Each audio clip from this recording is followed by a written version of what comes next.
Hello friends, very very good afternoon. कैसे हो? Hope करता हूँ आप सब लोग अच्छे ही होंगे। सो फ्रेंड्स, सामान्य हिंदी की स्पेशल क्लास में आप सभी लोगों का बहुत बहुत स्वागत है। फ्रेंड्स, आज की इस क्लास में हम लोग सॉल्व करेंगे हिंदी लैंग्वेज का प्रैक्टिस से पूरे 50 प्रश्नों को हम लोग इस वीडियो में सॉल्व करेंगे। फ्रेंड्स, इस वीडियो में मैंने जितने भी क्वेश्चन लिए हैं सारे के सारे सेलेक्टेड क्वेश्चन लिए हैं, प्रीवियस ईयर के क्वेश्चन लिए हैं जो हर वर्ष किसी न किसी एग्जाम में पूछे जाते रहते हैं। तो पूरी क्लास आप लोग ध्यान से देखना। जितने भी प्रश्न आपके सही हों कमेंट बॉक्स में अपना नाम और स्कोर ज़रूर से ज़रूर बताइएगा। चलिए क्लास को स्टार्ट करते हैं। यहाँ पे डेली क्लासेस का टाइमिंग आप सब लोग देख सकते हैं।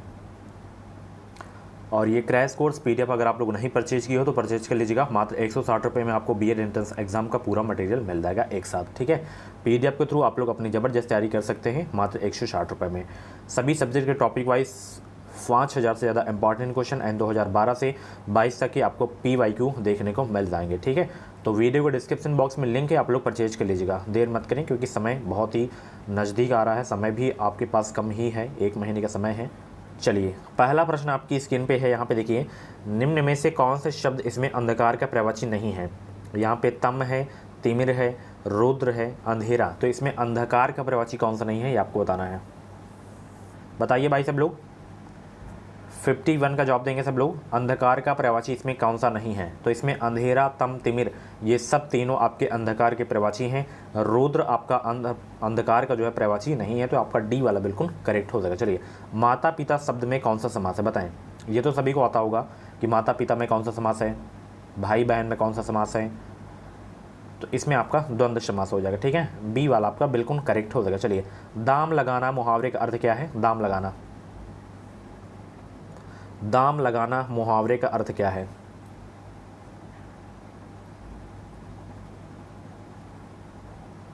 तो दाम लगाना मुहावरे का जो अर्थ है वो है मूल्य आंकना। क्या होता है?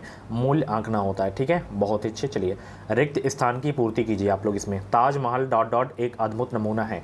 तो ताजमहल किसका एक अद्भुत नमूना है ये आपको बताना है। शिल्प कला का, या चित्रकला का, या मूर्ति कला का, या स्थापत्य कला का? बताएं सब लोग, 54 को जवाब दें। 2023 में बेहतरीन अंकों के साथ बीएड में एडमिशन लेना है तो एजुकेशन मिसाइल यूट्यूब चैनल को सब्सक्राइब करके बेल आइकन को प्रेस कर लेना, ताकि जो भी यूपी बीएड एंट्रेंस एग्जाम की अपडेट आए वो अपडेट आपको सबसे पहले हमारे चैनल के माध्यम से ही मिल सके। तो ताजमहल एक देखिए जो है स्थापत्य कला का एक अद्भुत नमूना है। तो 54 का आपका बी वाला बिल्कुल करेक्ट हो जाएगा। निम्न पद्यांश को ध्यानपूर्वक पढ़िए और उसमें प्रयुक्त सही अलंकार का चयन कीजिए। यहाँ पे देखिए, ये पद्यांश लिखा हुआ है एक ही। मेरो मन अनंत कहाँ सुख पावे, जैसे उड़ी जहाज को पंच फिर जहाज पे आवे। इसमें अलंकार आपको बताना है। बताइए भाई, कौन सा अलंकार हो जाएगा? बहुत अच्छे सभी को भाई गुड आफ्टरनून। वीडियो को लाइक कर देना, शेयर कर देना सब लोग।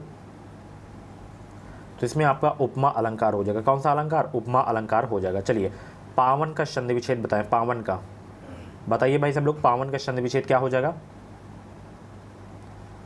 पावन का छंद विच्छेद क्या हो जाएगा? पावधन अन हो जाएगा। ठीक है, बहुत अच्छे। चलिए, परंतु का छंद विच्छेद क्या हो जाएगा? लगातार छंद विच्छेद के प्रश्न हैं, 3 प्रश्न लगातार आ गए हैं। तो परंतु का जो छंद विच्छेद होगा परम धन तू हो जाएगा। क्या हो जाएगा? परम धन तू हो जाएगा। ठीक है, चलिए, निरंतर का छंद विच्छेद बताएं। निरंतर का,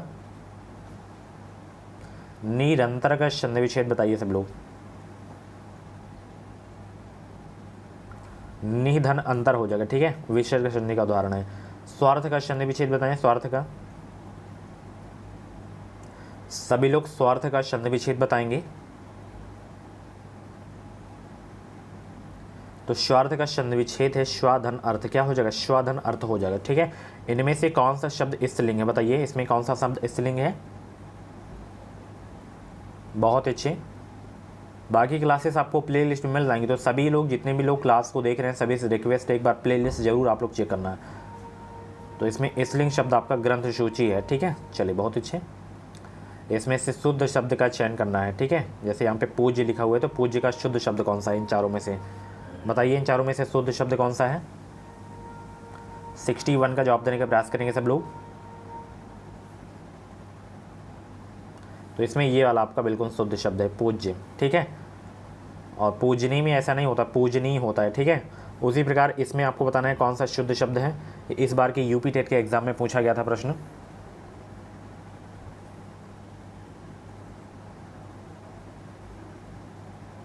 तो इसमें शुद्ध शब्द ये है आपका, ठीक है। चलिए विराट में बताइए, विराट का ये वाला आपका सही है, ठीक है। चलिए इसका बताइए 64 में कौन सा सही है।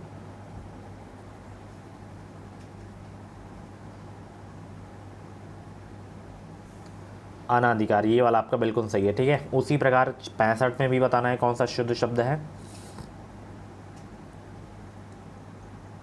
बहुत अच्छे, तो अनुसरण सभी को पता है, ये वाला आपका बिल्कुल शुद्ध शब्द है अनुसरण का, ठीक है। चलिए यहाँ पे मुहावरे और लोकवक्ति हैं, इनका सही अर्थ इंगित कीजिए आप लोग कि सांप मरे और लाठी ना टूटे, इसका सही अर्थ क्या होगा।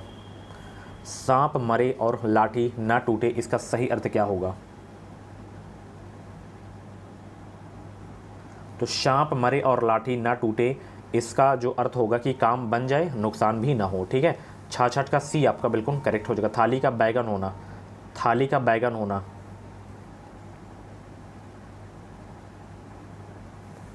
तो थाली का बैगन होना का अर्थ होता है कि कोई निश्चित विचार ना होना, ठीक है। बहुत अच्छे। काट होना का क्या होता है, काट होना का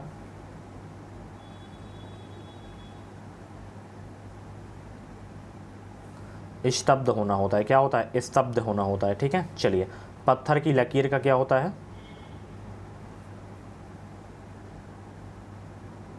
पत्थर की लकीर का क्या होता है भाई, दृढ़ रहना होता है, क्या होता है, दृढ़ रहना। अंगारे उगलने का क्या अर्थ होता है, अंगारे उगलना का अर्थ क्या होता है। 70 का जवाब दीजिए सब लोग। अंगारे उगलना का अर्थ होता है क्रोध में आकर कठोर शब्द कहना, क्या होता है, अंगारे उगलने का अर्थ क्रोध में आकर कठोर शब्द कहना। तो यहाँ पे ए वाला आपका बिल्कुल करेक्ट हो जाएगा। चलिए विशेष शब्द है कौन सा इसमें, बताइए विशेष शब्द कौन सा इसमें।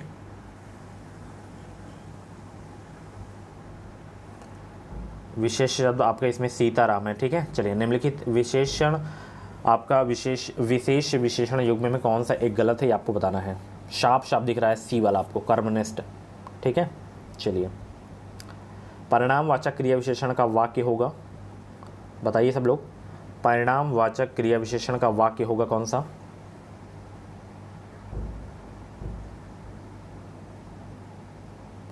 तो परिणामवाचक क्रिया विशेषण का जो वाक्य होगा डियर, ये वाला होगा कि वह बहुत थक गया है, ठीक है। चलिए ऋषि संज्ञा शब्द से विशेषण शब्द क्या बनेगा, ऋषि संज्ञा शब्द से विशेषण शब्द क्या बनेगा। 74 का जवाब देंगे सब लोग। ऋषि संज्ञा शब्द से विशेषण शब्द क्या बनेगा, आर्ष बन जाएगा, क्या हो बन जाएगा, आर्ष। चलिए व्याकरण की दृष्टि से कौन सा शब्द इसमें विशेषण नहीं है, बताइए भाई सब लोग। व्याकरण की दृष्टि से कौन सा शब्द इसमें विशेषण नहीं है, ये वाला आपका भय नहीं है, ठीक है। चलिए आगत शब्द नहीं है, कौन सा इसमें, आगत शब्द।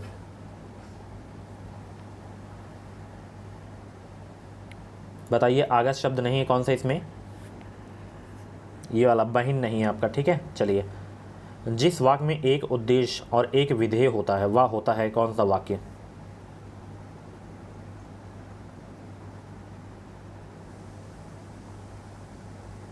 जिस वाक्य में एक उद्देश्य और एक विधेय होता है वह होता है सरल वाक्य। अभी परसों के ही क्लास में ये क्वेश्चन में करवाया था, ठीक है। चलिए निम्नलिखित में मिश्र वाक्य बताइए, इसमें मिश्र वाक्य कौन सा है चारों में से। 78 का जवाब दीजिए भाई सब लोग, मिश्र वाक्य कौन सा है इसमें, मिश्र वाक्य बताइए इसमें। तुम यहाँ से तब जाओ जब पढ़ने की इच्छा हो, इस ये भी आपका मिश्र वाक्य है, ठीक है।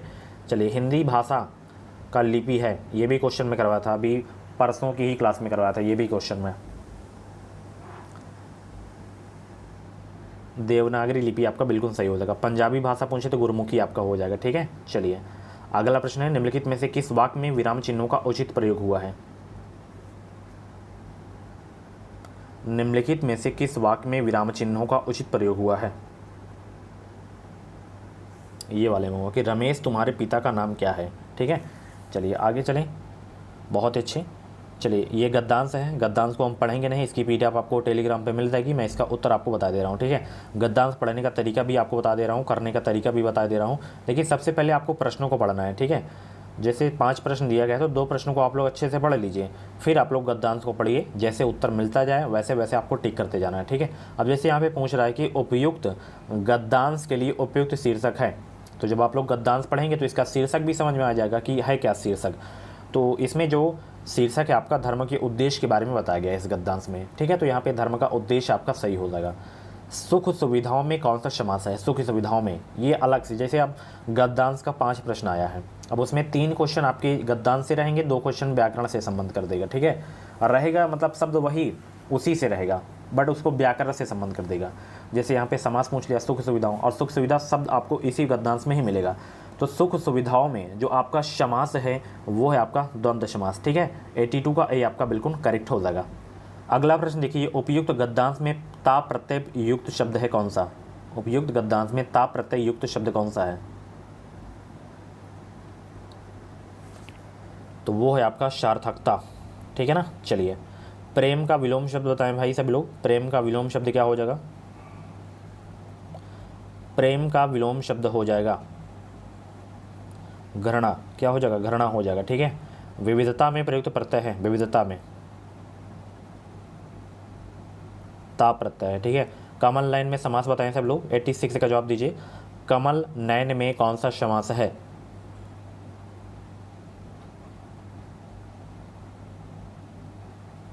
बहुव्रीहि समास आपका हो जाएगा, ठीक है। बहुत अच्छे।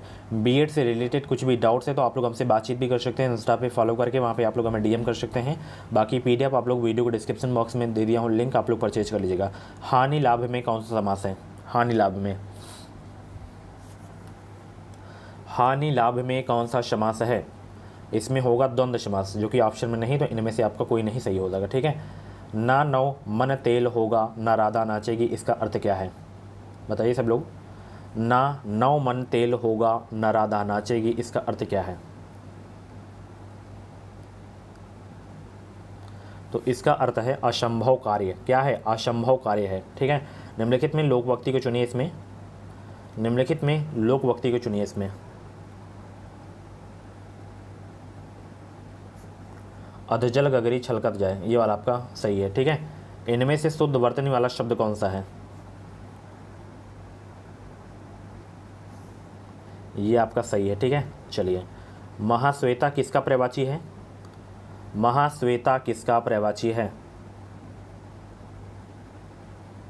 91 का जवाब दीजिए। महाश्वेता किसका प्रवाची है? तो ये सरस्वती का प्रवाची है, ठीक है। बहुत अच्छे। मोर का प्रवाची इनमें से क्या है बताएं? मोर का प्रवाची, मोर का प्रवाची बताइए इसमें कौन सा है? कलापी है, ठीक है। चलिए, उपत्यका का विलोम बताइए, उपत्यका का।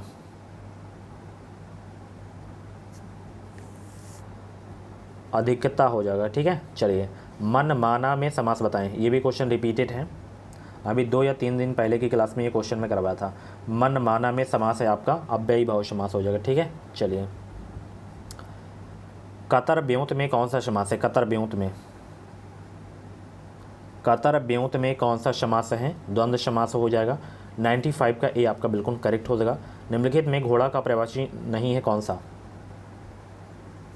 निम्नलिखित में से घोड़ा का प्रवाची शब्द नहीं है, यातुधान नहीं है, ठीक है। चलिए, पाश्चात्य का विलोमार्थक शब्द बताएं। पाश्चात्य का, पौर्वार्त आपका है, ठीक है। चलिए, देवताओं का उपवन के लिए एक शब्द क्या होगा? देवताओं का उपवन के लिए एक शब्द क्या होगा?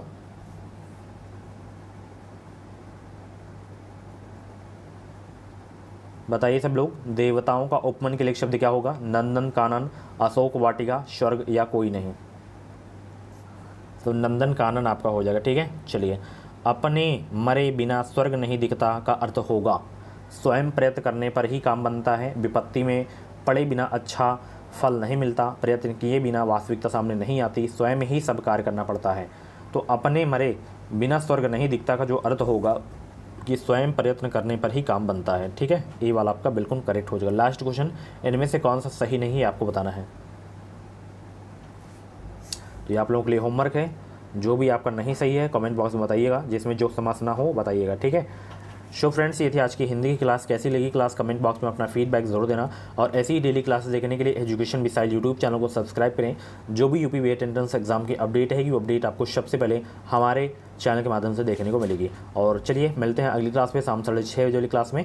Thank you so much, thanks for watching. बाकी क्लास आप लोग देखते रहें, रिवीजन करते रहें, अपनी एचडी करते रहें। Thank you so much.